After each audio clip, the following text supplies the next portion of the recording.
Ako tanong ko naman, Mer, kung may isa kang yung pinaka-pinagsisihan mo ng 4 na taon habang nandito ka sa Malaysia para hindi namin magawa. Hindi naman ibig sabihin na, sinabi naman ni Propeta Muhammad sallallahu alaihi wasallam na law fa'altu kada wa kada alakana kada wa kada. Hindi naman ibig sabihin na ganyan, kundi para ano lang, tanbi lang sa amin ba na hindi namin pagdaan yun o magawa din namin.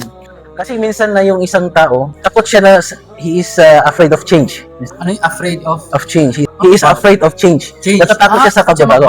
Sa pagbabago. Sa pagbabago. May mga ganyang tao na natatakot sila sa pagbabago na paano ko makaka-adjust pag ganito yung ginawa ko. Minsan, sanay sa oo. But no, sabi na, kasi for example, binigay mo yung best ko tapos magbabago yung nasa sa environment, statement, gano'n.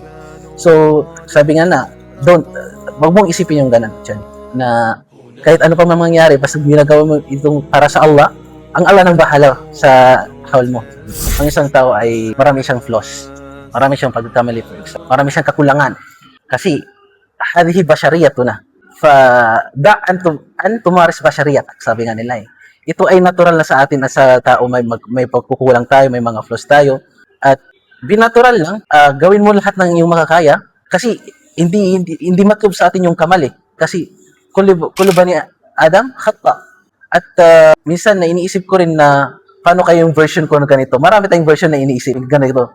Pero alhamdulillah, kataballahu lahada. Walakin, syempre nandun pa rin yung choice natin. Ginusto na natin yun. Or imamansub natin yung sa weakness natin or sa flaws natin talaga. Tuto ka na dito.